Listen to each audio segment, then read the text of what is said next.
During the early nursery check, the guard notices faint red impressions on the prince's wrist, partially hidden by a linen cuff.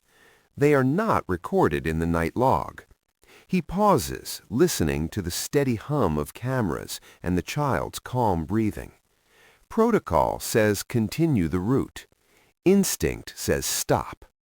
He stands still, knowing that if the marks were accidental, nothing follows, and if they were not, everything will. The guard approached the medical wing just after the morning rotation, when corridors briefly emptied and the light shifted from artificial white to the pale gray that filtered through high windows, and he noted how the temperature changed there, cooler than the residential wing, controlled and deliberate, a place designed to slow the body and quiet questions. He requested access to the overnight supervision log with the same neutral cadence he used for equipment checks, his rank sufficient to open doors without explanation, but not enough to invite cooperation without friction. And the head nurse did not appear at first, delegating the task to a junior registrar whose hands hesitated before touching the terminal, eyes flicking once toward the internal camera mounted above the door. The log showed the same absence he had already seen, a 15-minute gap marked by a generic system pause, no initials attached, no override code entered, and when he asked for clarification, the registrar offered a procedural explanation that did not align with the system architecture, citing routine maintenance scheduled for a different hour. The guard did not correct her. He simply asked who had authorized access to the nursery during that interval, and the question settled heavily, changing the room's atmosphere more than any raised voice could have. A senior consultant arrived then, her expression controlled, professional, her authority conveyed through economy of movement rather than volume, and she reminded him that medical operations followed their own chain of command, that irregularities were often misinterpreted by those outside clinical practice, and that internal review was already underway. The guard listened, hands clasped behind his back, eyes fixed not on her face, but on the faint scuff marks along the floor near the supply cabinet, signs of a trolley moved in haste rather than routine. And when he asked to see the camera feed corresponding to the missing interval, she declined without refusal, explaining that access required written clearance due to patient confidentiality, subtly reframing the child as a medical subject rather than a ward under protection.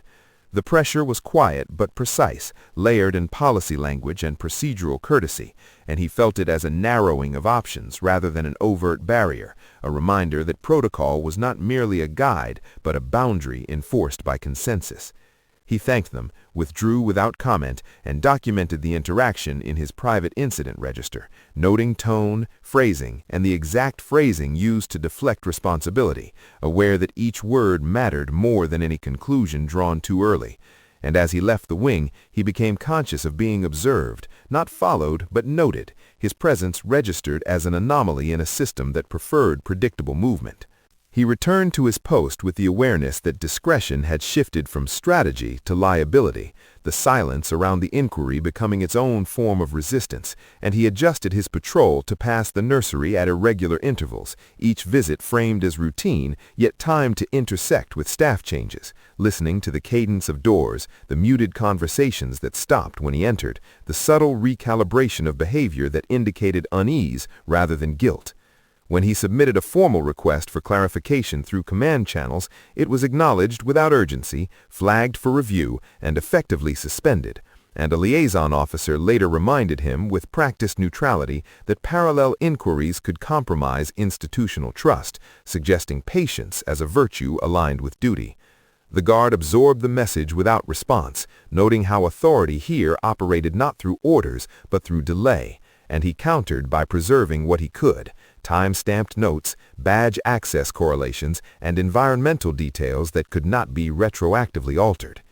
A brief encounter with the head nurse followed in the corridor outside the nursery, her manner composed, voice measured, acknowledging the guard's diligence while subtly reframing the marks as the result of necessary restraint during a medical episode, an explanation delivered without evidence but with confidence. And he observed her posture, the way her hand tightened briefly around her clipboard when he asked which episode, which medication, which attending physician. She suggested the matter rest with clinical review, reminding him that misinterpretation could cause unnecessary disruption, and the word disruption lingered, implying consequences beyond procedure. He did not challenge her. Instead, he requested confirmation of the attending staff roster for the relevant hour, and the request, though reasonable, was met with a pause long enough to be instructive, signaling that cooperation would not be automatic. The guard left the exchange with a clear understanding that continuing would require deviation, not from rules, but from expectations about who was permitted to notice what. And as he resumed his watch, he weighed the cost of escalation against the cost of silence, aware that protocol existed to prevent harm, yet could also be used to contain it. And when he passed the nursery again, he noticed the child awake, quiet, watching the ceiling, the faint impression on the wrist still visible despite careful concealment. And in that moment, the guard recognized that waiting for permission would resolve nothing, setting the stage for a decision that could not be deferred without consequence. The guard adjusted his posture as the day advanced, the palace settling into its late morning rhythm, footsteps thinning, radios quieting, the kind of lull that usually allowed systems to breathe, yet he felt the opposite. A tightening as informal messages began to arrive through channels not meant for record, phrased as concern for efficiency, reminders of jurisdiction, suggestions that overlapping vigilance could be misread as mistrust. He acknowledged each with minimal response, logging none, understanding that such communications were designed to leave no trace while shaping behavior. And he countered by remaining visibly present, neither confrontational nor absent, positioning himself where his observation could not be questioned as coincidence. When he requested a second clarification, this time framed as a welfare cross-check rather than an inquiry, it was redirected to an internal committee with a projected response window measured in days, not hours, and the delay was justified as thoroughness, though its effect was containment. A senior aide from household administration approached him near the service stairwell, speaking softly, commending his attention to detail, while cautioning that palace operations relied on mutual confidence, that misalignment between protective and medical arms could invite scrutiny from outside bodies better kept distant. And the implication was clear without being stated. Escalation risked consequences that extended beyond the immediate issue. The guard listened, eyes forward, absorbing the language of balance and reputation, noting how the child was never referenced directly, reduced instead to the situation, and he felt the moral weight shift, not through argument but through omission. He responded only to confirm that his responsibility was limited to safety, a statement neither accusatory nor defensive, and returned to his route, aware now that his actions were being contextualized within a broader narrative he did not control. As he passed the nursery again, he observed a new precaution introduced without notice, an additional staff member stationed just inside, ostensibly for routine care, yet positioned to observe entry points rather than the child. And the guard recognized the adjustment as a subtle assertion of boundary, a signal that oversight was being met with counter-oversight. He recorded the change mentally, not on paper, understanding that documentation could provoke response before he was prepared to act, and instead he focused on timing, noting how staff rotations aligned too neatly, how access points synchronized in ways that suggested coordination rather than routine. The pressure was no longer abstract, it was operational, shaping the environment in which decisions would have to be made, and as midday approached, the guard understood that neutrality was being interpreted as persistence, narrowing the space in which he could remain within protocol while honoring the instinct that had first halted him in that quiet room. The resistance sharpened when his access badge briefly failed at a corridor he had cleared countless times, the denial lasting only seconds before restoring, accompanied by an automated apology, yet sufficient to demonstrate how easily movement could be managed without confrontation. He reported the malfunction as required, received confirmation that no fault was detected, and accepted the explanation without comment, filing the experience alongside others that formed a pattern rather than an incident. Later, during a routine briefing, his superior addressed procedural alignment in general terms, emphasizing deference to specialized departments and the importance of unified messaging. And while no names were used, the guard recognized the recalibration of expectation, a reminder that initiative was acceptable only within invisible limits. He responded with acknowledgement, neither agreeing nor dissenting, and afterward adjusted his approach, shifting from inquiry to preparation, ensuring that if escalation became unavoidable, it would be supported by verifiable sequence rather than suspicion.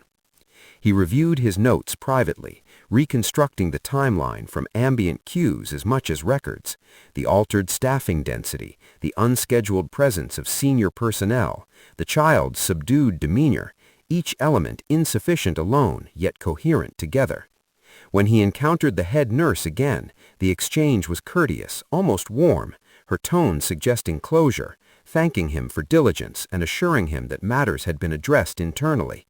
And he observed the subtle insistence embedded in the assurance, an expectation that the matter would now recede. He replied with the same composure, requesting only confirmation that the child would not be moved without protective notification, framing the request as standard coordination, and the pause before her assent told him that even this was perceived as encroachment.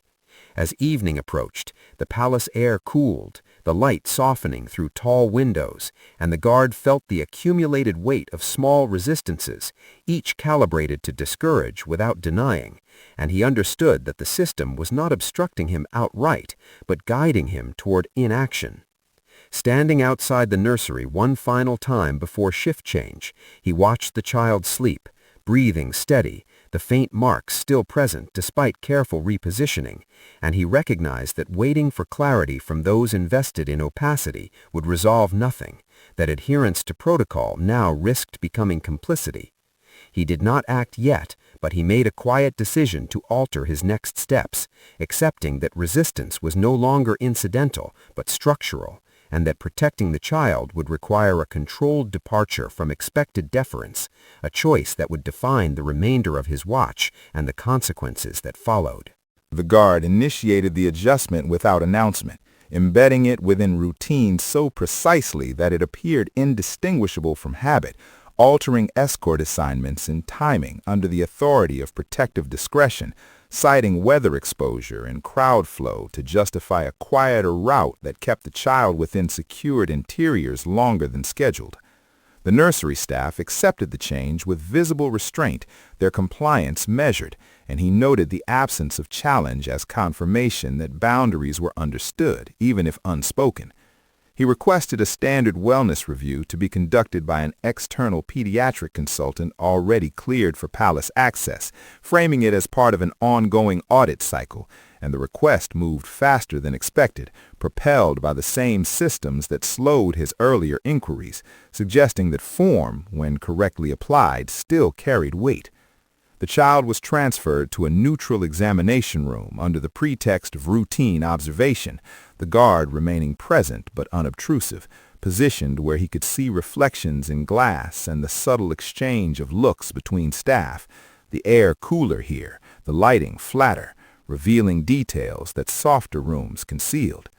He observed the way the consultant's expression tightened not at the sight of the marks themselves, but at their placement, symmetry, and depth, details assessed without commentary, and when measurements were taken, they were done quietly, recorded with care, the room holding a professional silence that excluded speculation.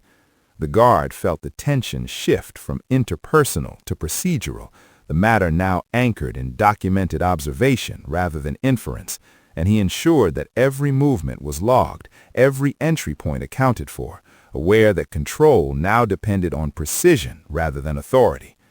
When a request was made to return the child immediately, citing schedule disruption, he deferred with calm explanation, invoking protective prerogative tied to the ongoing assessment, and the delay, though brief, was decisive, establishing that movement would now occur only through coordinated channels. He noticed how staff communication changed, messages shorter, eyes avoiding prolonged contact, and he recognized the pattern of containment giving way to caution, an acknowledgement that the situation had exceeded internal resolution. As the consultant concluded the review, offering no conclusions aloud, only a sealed preliminary report, the guard secured it according to protocol, understanding that possession of evidence was responsibility, not leverage. The child was returned to the nursery with additional protective presence justified as routine, and as the guard resumed his position, he felt the environment recalibrate again, quieter, more deliberate, the palace adjusting to a shift it could not yet name. He did not feel relief, only a narrowing of options, aware that intervention, once begun, could not be undone, and that the next resistance would be less subtle, more formal, as systems moved to reassert control over a process that had briefly slipped beyond their preferred boundaries. The escalation manifested through order rather than confrontation, a directive issued to consolidate oversight under a single administrative lead, effectively isolating the medical review from protective input, and the guard received it with acknowledgement, noting the phrasing that allowed for cooperation without consent. He countered not by refusal but by sequencing, ensuring that protective protocols already in motion could not be reversed without creating visible irregularity, extending the child's secured status under established guidelines that prioritize stability during assessment. The independent consultant's findings arrived shortly after, delivered through formal channels, with language measured and precise, stating that the marks were inconsistent with routine care or accidental contact, requiring further inquiry to determine cause. And the guard read the document once, then secured it, understanding that its existence alone altered the balance of authority.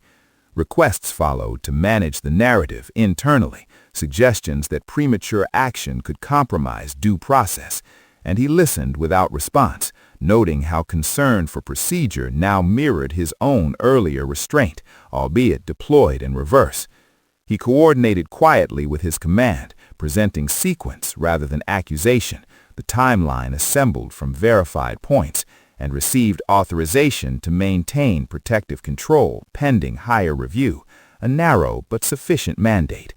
The head nurse's demeanor changed perceptibly, her movements more contained, voice precise, and when she requested direct communication with senior authority, the guard facilitated it without obstruction, recognizing that transparency now served containment rather than exposure.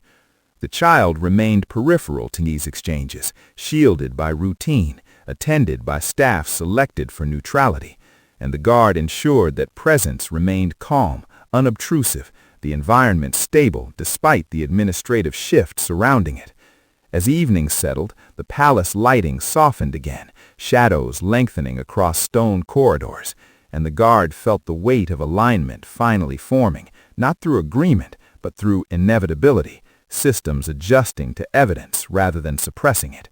He prepared the handover documentation with exacting detail, aware that his role was approaching a threshold beyond which personal instinct would give way to institutional action. And as he completed his watch, he understood that the controlled intervention had achieved its purpose, securing the child and preserving integrity, but at the cost of drawing authority into the open, where resolution would no longer be quiet, and where the consequences of earlier resistance would soon be addressed by forces larger than any single protocol. The shift change occurred without ceremony, but the atmosphere altered nonetheless. The palace entering a phase where decisions no longer traveled sideways through informal channels, but moved upward, slower yet irreversible, and the guard sensed it in the way instructions were delivered, formally, with reference numbers attached, language stripped of suggestion.